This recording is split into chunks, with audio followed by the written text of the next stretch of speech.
Welcome to Spotlight On, the show where Broadway stars, celebrities, and influential people take a step out of their spotlight to shine it bright on a cause that's near and dear to them, and we introduce you to an amazing organization within that cause.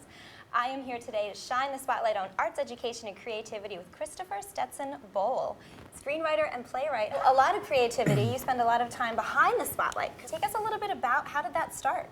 So I grew up in the theater. Like, I was literally a backstage baby. I grew up literally doing my homework backstage in Lincoln Center.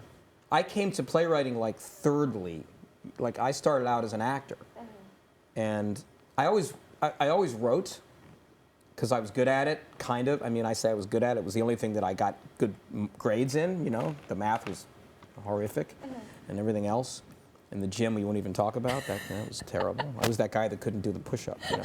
But I'm usually writing about sort of cracked people that are trying to figure out who the hell they are and get some mooring in life, which is not autobiographical in the least. Of course not even a little bit. Let's just get that out of the way. What about research? Are you just constantly reading? Oh my God, yes. I love research. I think I could have been an academic in another life. I realize this. And I do a lot of historical stuff. I wrote a play called 23 Knives about the assassination of Julius Caesar. I wrote a movie about Caesar. I wrote a pilot about Caesar, for God's sakes, for Starz Network.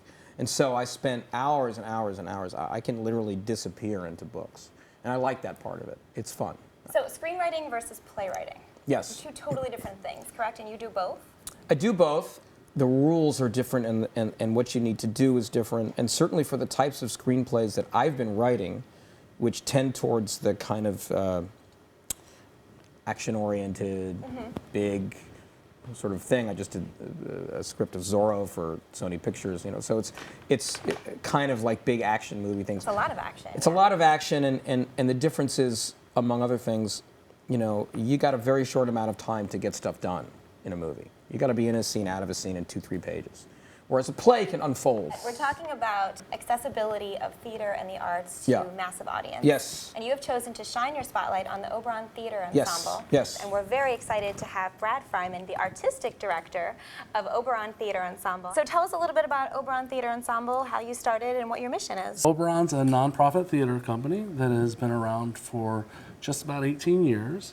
And we've produced, Pim's Mission will be our 57th production. And one of our main goals is to make theater accessible to a wide range of audience members. If that means giving tickets away to students or making them really, really inexpensive, or to senior citizens, that's what we'll do, because we think that's our gift back if we can. Yeah. And your mission has been to make these things more accessible? Yeah, especially with the play we're doing right now. Yeah. We may only have 60 seats.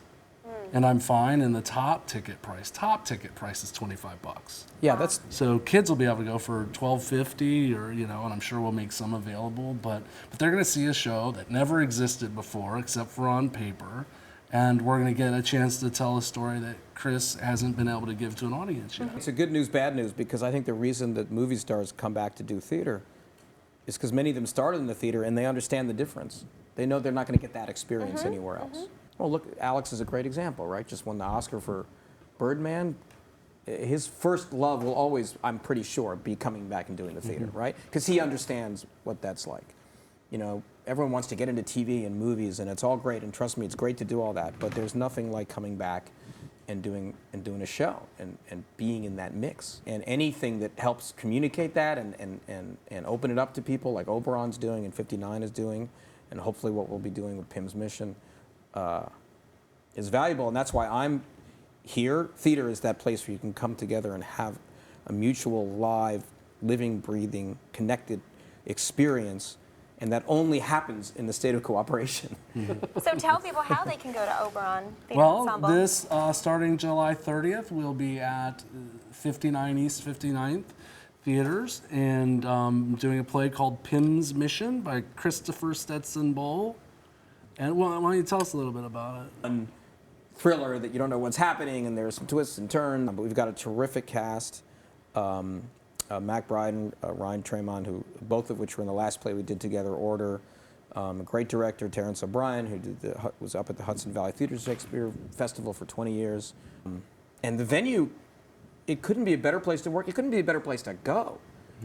I mean, it's beautiful. I don't know if you've been there, but it's the physical plant itself. It's one of the most beautiful theaters in New York. Yeah, we're giving you accessibility to theater, and we're giving it to you right here. We're putting the spotlight on Oberon and accessibility and audiences, and we can't be happier to help out and hope that everybody goes and sees the show. Please. So we'll give you all the information, of course. And I leave you with a question: what cause do you shine your spotlight on? Thanks so much. We'll see you next time.